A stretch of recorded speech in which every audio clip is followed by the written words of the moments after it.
I just finished speaking with Secretary Lew and senior officials at the Treasury Department to discuss the investigation into IRS personnel who improperly screened conservative groups applying for tax-exempt status.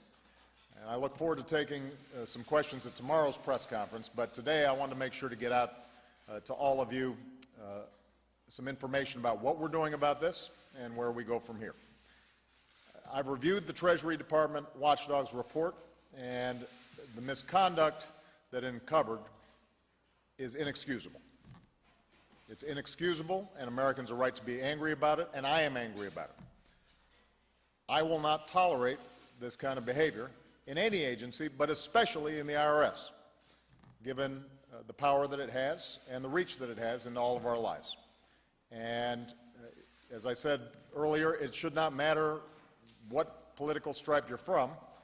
The fact of the matter is that the IRS has to operate with absolute integrity. The government generally has to conduct itself in a way that is true to the public trust. That's especially true for the IRS.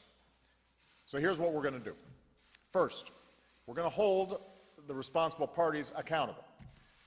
Yesterday, I directed Secretary Lew to follow up on the IG audit to see how this happened and who is responsible, and to make sure that we understand all the facts.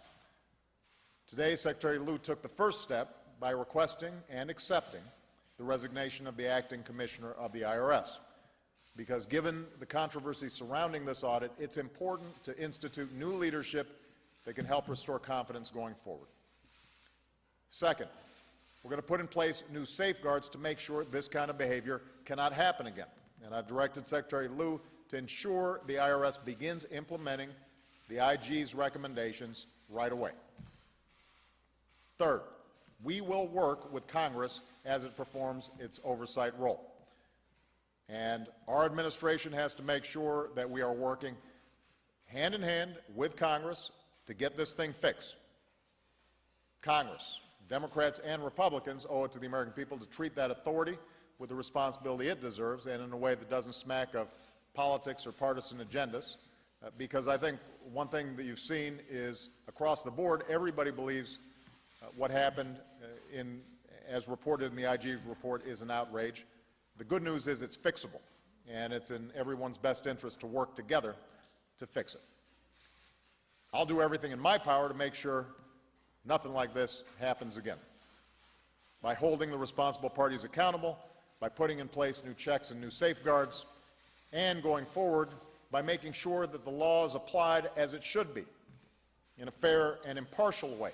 And we're going to have to make sure that the laws are clear so that we can have confidence that they are enforced in a fair and impartial way, and that there's not too much ambiguity surrounding these laws. So that's what I expect, that's what the American people deserve, and that's what we're going to do. Thank you very much.